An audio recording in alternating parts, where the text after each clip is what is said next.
Nüüd me oleme saunaprojektiga nii kaugel, et lava on valmis, pink on valmis, seinad on valmis, põrand on valmis, puud on ainult üks pisike detail, haarame selle jaoks jupid, teeme valmis ja siis asume juba viimistlemise kallale.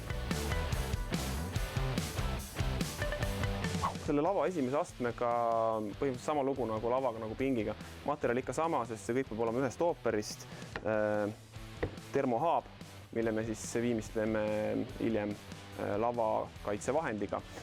Lava esimese astme me teeme natukene erinevat lavat. Kui laval oli, siis lava esiserv oli spetsiaalne tükk kumerusega ja sellise hambaga, kuhu peale lavalaud sobib, siis nüüd selle esimese astme puhul me teeme kogu selle astme selliselt, ehk siis mõlemad küljed, nii esimese kui tagumise.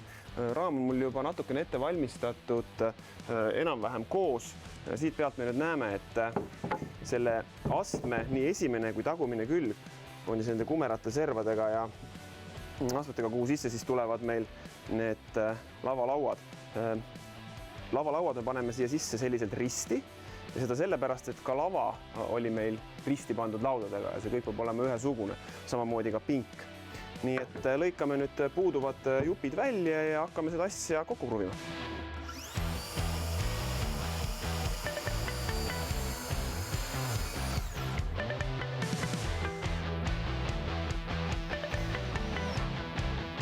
Nii, raam on meil valmis, teeme need lavatükid ka ja on see asi korras.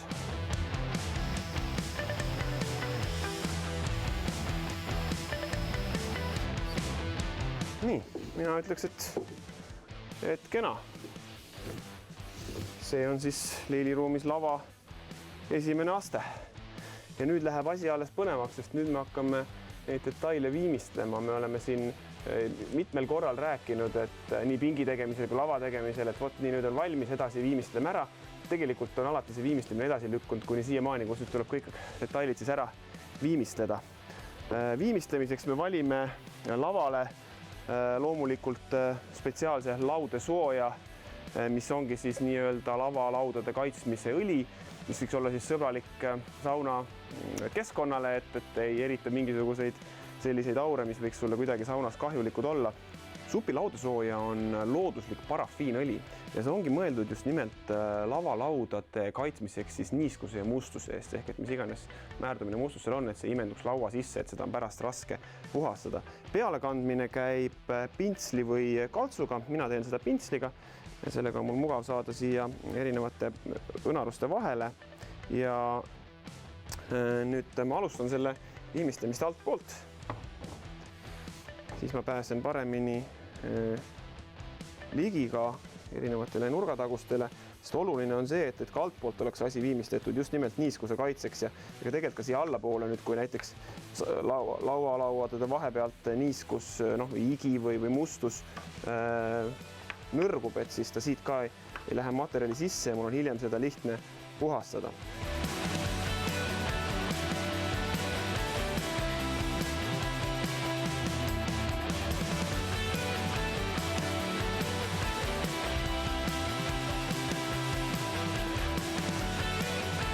Nii, selline on siis lavalaudade viimistlemine.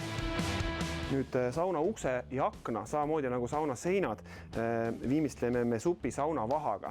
See on nüüd siis toonitav vaha, ka selline looduslik toode, mida on võimalik, teda on saada valge, must või hall valmistoonina kauplusest ja saab ka toonida siis erinevate laki toonidega Tikurilla valikust.